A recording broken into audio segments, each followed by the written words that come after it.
Hey everyone, thanks so much for tuning in. In today's video I'm getting around to the Olamic Tactical Swish, and this is a model I've been actually pretty excited for over a year now. I first got to see this prototype. It was in Eugene's pocket, maybe at Blade Show 2016 I think, and the initial glance I had at it and the initial 30 seconds to a minute I got to handle it, I liked it a lot. In fact, I like this model more than the 247 that was out at the time and is still out.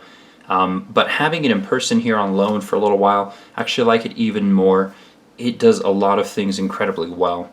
So this is what it ships with. Branded pouch, has a certificate of authenticity here if you want to pause it and look at the details on this one, the finish, backspacer, so on and so forth.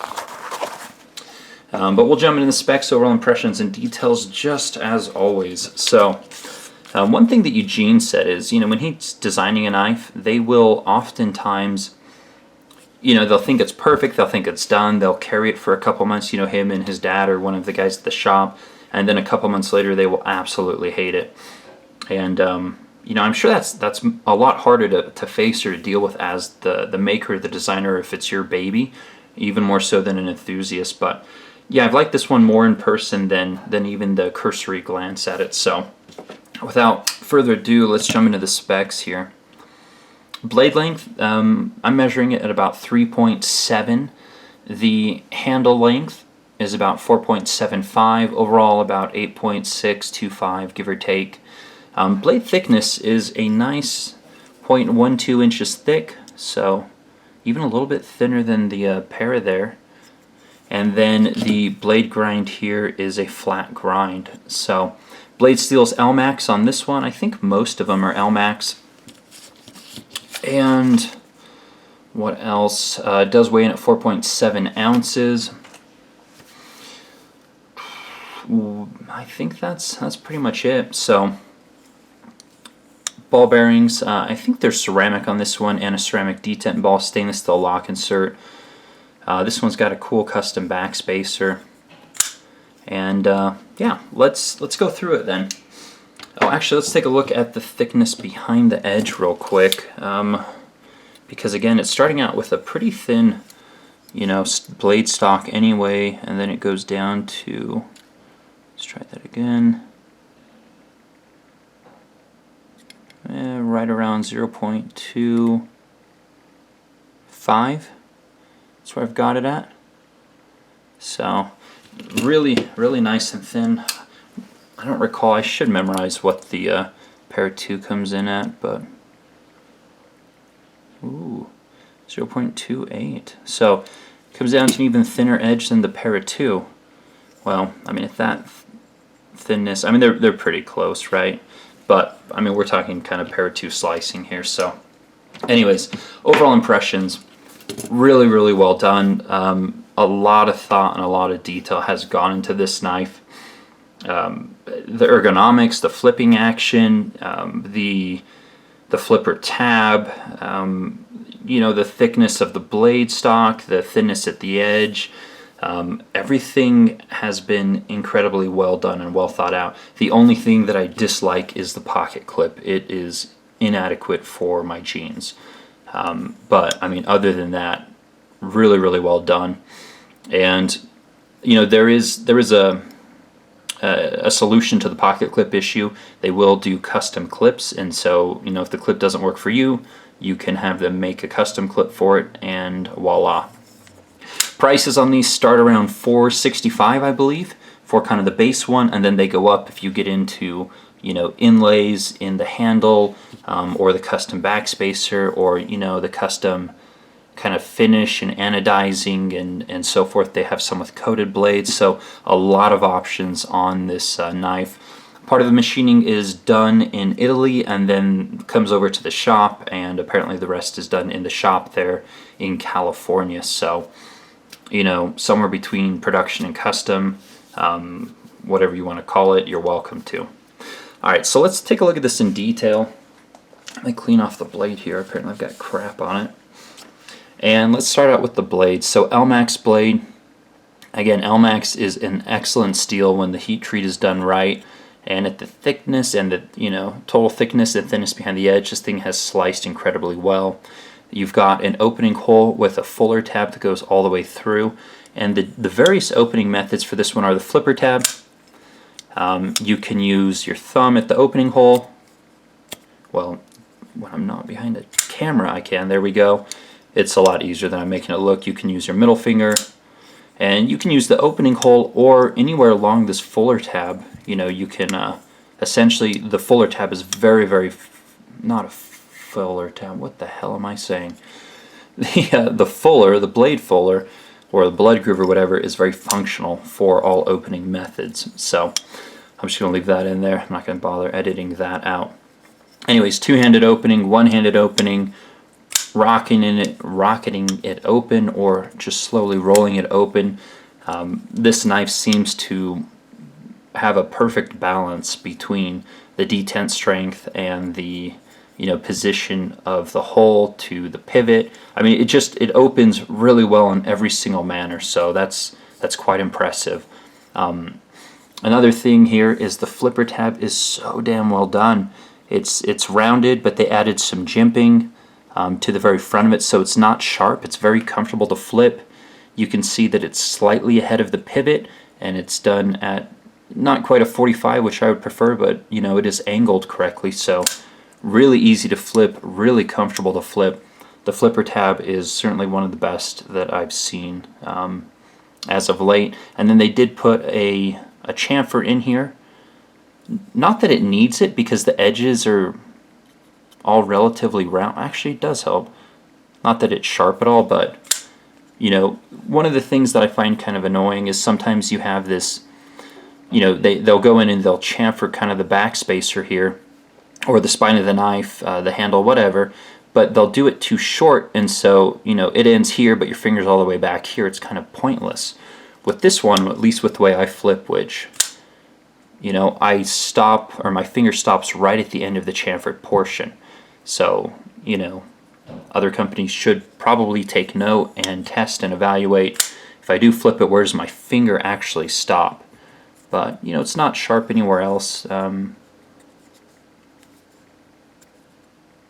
No, at least not in my opinion. It's not sharp anywhere on the knife. So, but that is, again, really well done. The flipper tab, the chamfer, really no sharp edges around it. Flips like a rocket and opens with all the different methods really well. Even if I make it look difficult underneath the camera, it's super odd to try to flip it like this. I mean, that's just not how people normally flip stuff. So, yeah. Action's really well dialed. It's really smooth. I don't know that it's quite drop down close. Again, with the blade thickness being 0.12 and then coming down to such a thin edge, it's not like it's a heavy blade, so you're not going to have all that weight dropping it down. But it's really smooth. The spine has been not rounded, but it got some chamfering on the edges of the blades, so it's nowhere sharp up top. So if you're coming up really far forward, it's very comfortable. Again, a lot of really well thought out details. Very impressed. Handles themselves, flat, but again, some chamfering or work done around the edges. A really tiny slight chamfer here around the back, and then you have the larger, wider chamfers here where the first finger goes. Ergonomics, one of the best I've felt in a while. The only sharp edge is right here, right at that transition point. When I hold it, I'm not hitting that.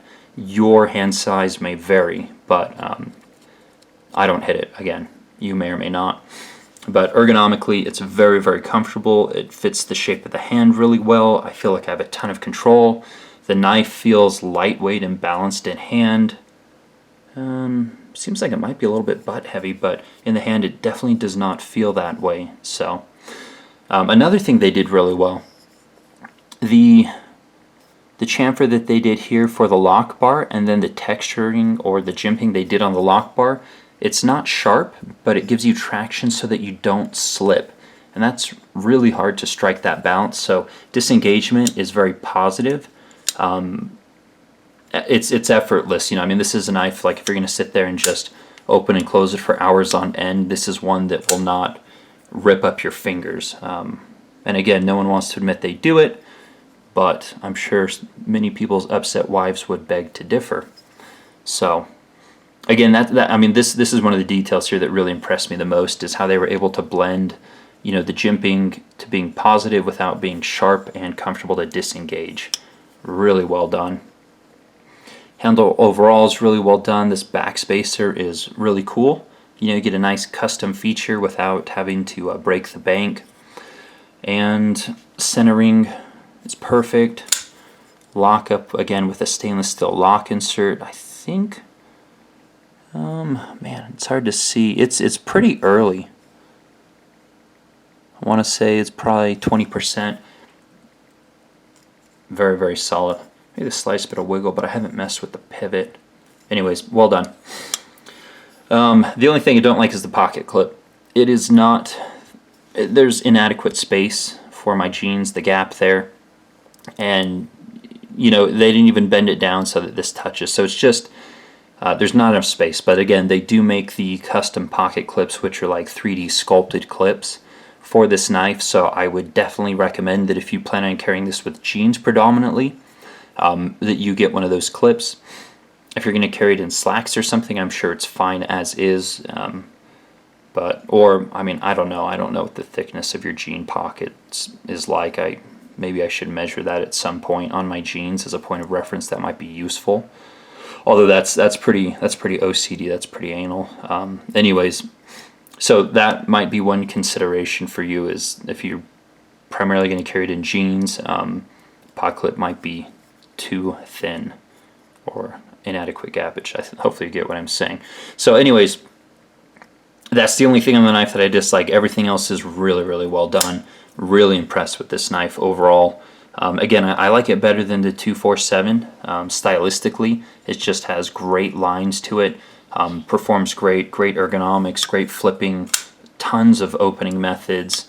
You can get so many different custom features on it that is just crazy. I mean, you can really make one of these your own, again, for, I don't know, probably, you know, 600, high sixes, my guess, if you get a lot of custom features on it.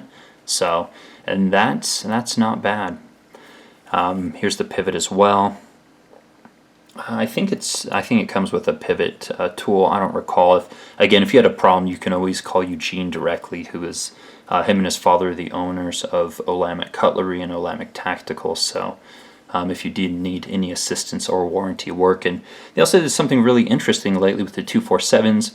If you did want to send it in and get it customized or upgrade, they did some sort of program. The details are escaping me right now, but they're certainly trying to be innovative and trying to kind of maintain that, you know, that head start or that leadership within their segment. So really well done. It'll again, it's always unfortunate when I have to send back some of these loaners, but this one's certainly on my short list. So, and if I do get it, it will have a custom pocket clip. I'd probably go with like an inlay, you know, either carbon fiber, Damascus or something, but tons of options. So thanks so much for watching, guys. I have no doubt this one's going to be as popular or potentially more popular than the 247. I like it better. And more videos to come. Thanks for watching. Take care.